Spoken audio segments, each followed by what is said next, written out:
এই ব্লগটা ভীষণই স্পেশাল। যা যা করেছি সবটা আমি নিজের বুদ্ধিতে করেছি, তোমরা অবশ্যই দেখো, আশা করছি ভালো লাগবে তোমাদের। হ্যালো এভরিওয়ান, কেমন আছো সবাই? আশা করছি ভালো আছো, আমিও ভালো আছি। আর আমার চ্যানেলে তোমাদের সকলকে স্বাগত। তো আজকে আমার খুব স্পেশাল একজনের বার্থডে, সেটাই তোমাদেরকে দেখাবো, যাকে ছাড়া আমি একদমই আধুরা। মানে ভাবছি আজকে কী কী করা যায়, কারণ আমার হাতে একদমই টাকা নেই। তো আজকে আমার মায়ের জন্মদিন হলো। দেখো বাড়িতে যা আছে সেগুলো দিয়েই মাকে রান্নাবান্না করে দেবো। আমি চেষ্টা করবো আমার দিক থেকে বেস্ট করার। মায়ের জন্য একটা ছোট্ট গিফট এনেছি, সেটাও তোমাদেরকে দেখাবো। বাড়িতে যা আছে সেগুলো দিয়েই করি। তো দেখতে থাকো তোমরা, একদম স্কিপ করবে না। আজকে আমি মাকে একটু হলেও খুশি দেওয়ার চেষ্টা করব। চলো দেখো, পুরো ব্লগটা কিন্তু দেখো।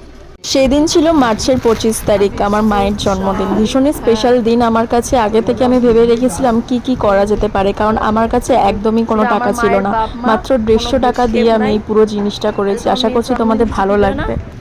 এই যে আমাদের কোনো ভূক্ষেপ নাই, শুধু ছেলের জন্মদিনে হাজার টাকা খরচা করেছে, তাও আর বলে। আর বড় মেয়ের জন্মদিন কোনো ভূক্ষেপ নাই, কোনোদিন না ওরা জন্মদিনই করেনি। ছেলে মেয়ের জন্মদিনে ঠিকানা জানি না। হ্যাঁ, সেই ঠিকানা জানি না। মাত্র 150 টাকা দিয়ে এত অ্যারেঞ্জমেন্ট আমি কি করে করলাম সেটারই গল্প তোমাদেরকে আজকে শোনাবো। আমার হাতে একদমই টাকা ছিল না সেই দিন। তো আমি ভাবলাম কি করা যায়, কিভাবে কি করব। 3 দিন ধরে প্ল্যানিং করছি নিজের মাথাতে। আর মাকে বলেছিলাম 1 সপ্তাহ ধরে, মা আমি তোমাকে এবছরে কিছুই দিতে পারবো না, তুমি কিন্তু রাগ করো না। মা বলছে আরে রাগ করার কি আছে, সবসময় কি সব কিছু হাতে থাকে? তবে হ্যাঁ, এইটুকানি আমি জানি, সেই ছোট্টবেলা থেকে 1 টাকা 2 টাকা দিয়ে হলেও মাকে আমি গিফট দেওয়ার চেষ্টা করেছি। আর এই যে আমাদের সোনা গপু, মা এসেই গপু নম করে নিয়েছে। আর দেখো দাদু দিদিমাকে মা নম করছে। শোন না, ছেলে মেয়েকে নিয়ে ভালো থাকি। ওকে প্রণাম, তুই আমাকে প্রণাম কর বাবা। দিদি হয়। নিজের বাবা মাকে নমস্কার করে নিল, মানে আমার দাদু আর দিদিমাকে। আর মামা হচ্ছে যেহেতু আমার মায়ের থেকে ছোট, তাই জন্য মা বলছিল আমাকে তুই প্রণাম কর। দেখেছো কি সুন্দর করে প্রণাম করছিল। আমার মামা বয়সে বড় হলেও পুরো বাচ্চাদের মতন, সব কিছুও বাচ্চাদের মতন। আশা করছি তোমরা বুঝতে পারবে। আর এখানে আমি পায়েসটাই প্রথমে রেডি করছিলাম। আর মা সাথে মাকে বললাম, মা তোমার পায়েস তো আমি চেক করতে পারবো না, মিষ্টি টিষ্টি সব কিছু ঠিক আছে কিনা প্লিজ তুমি একটু চেক করে নাও। তো মা প্রথমে টেস্ট করে বললো দারুণ হয়েছে। বিশ্বাস করো আমি তো ভীষণই টেনশনে ছিলাম, আমি জানতাম না কিভাবে কি করব, আদেও সব কিছু খাবার ভালোভাবে রেডি হবে কিনা। পায়েসটা নিয়ে তো খুবই টেনশনে ছিলাম, কিন্তু বিশ্বাস করো পায়েসটা এত টেস্ট হবে আমি ভাবতেই পারিনি। তারপরে এটা হচ্ছে আমার একটা মিনি কিচেনের ছোট্ট হাঁড়ি, মানে মিনি কিচেনের সব থেকে বড় হাঁড়ি বলতে পারো। এটার মধ্যে আমি বিরিয়ানি রান্না করি মিনি কিচেনের জন্য। তো আজকে যেহেতু মায়ের জন্য ছোট ছোট সব কিছু করছি, ওই জন্য এই হাঁড়িটা ব্যবহার করেছি ডিম বিরিয়ানি করার জন্য। হ্যাঁ, এগ বিরিয়ানি, আলুও দিয়েছি, সেটা করে নিয়েছি এখানে। আর এইখানটাতে হচ্ছে চিলি চিকেন, যেটা খেতে মারাত্মক হয়েছিল। আমি নিজে বানিয়েছি বলে বলছি না, সত্যি কথা বলছি।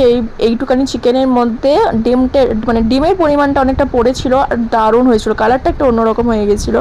আর এখানে ছোটো ছোটো চিংড়ি রাখতে বলেছিলাম দাদুকে, চিংড়ি দিয়ে সবজি দিয়ে একটা ফ্রাইড রাইস বানিয়েছিলাম, 5-6 রকমের ভাজা বানিয়েছিলাম। মানে বাড়িতে বলতে গেলে সব কিছু অ্যাভেলেবেল ছিল, ওই জন্য আমার 150 টাকাতে হয়ে গেছিলো। এবার বলি তোমাদেরকে, ভাইয়ের কাছে 50 টাকা ছিল, সেটা আমি ভাইয়ের কাছ থেকে চেয়ে নিয়েছিলাম। ভাই প্রথমে দিতে রাজি ছিল না। আমি বললাম মায়ের জন্মদিন, বলছো তাহলে ঠিক আছে তুই নে। তো ভাইকে বললাম তুই এক কাজ কর, আমাকে একটু গাঁদা ফুল, মানে যে কটা ফুল পাবে মালা এনে দে, আর 2টো মিষ্টি এনে দে। ভাই ওই 50 টাকা দিয়ে আমাকে তাই এনে দিয়েছে।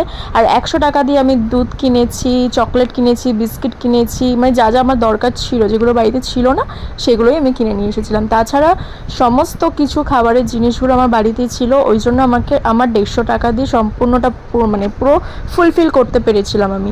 মাকে হ্যাপি বার্থডে বল।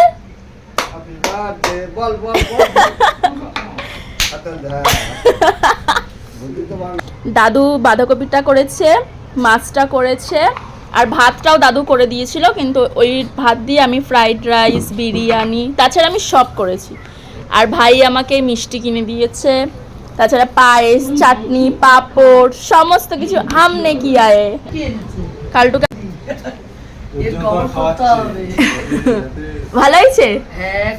তো আমার মা তো এখানে খেতে বসে গেছে, মা তো কন্টিনিউ গুনেই যাচ্ছে। তো সেকেন্ড মানে যেটা লাস্ট ব্লগ, সেটা কিন্তু কিছুদিন পরেই আসবে, মানে 2 দিনের মধ্যে আমি দিয়ে দেবো। আর আই হোপ কি তোমাদের হেল্পফুলও হবে। এই 150 টাকা দিয়ে তোমরা কিভাবে কি করে করতে পারবে। তো বাই।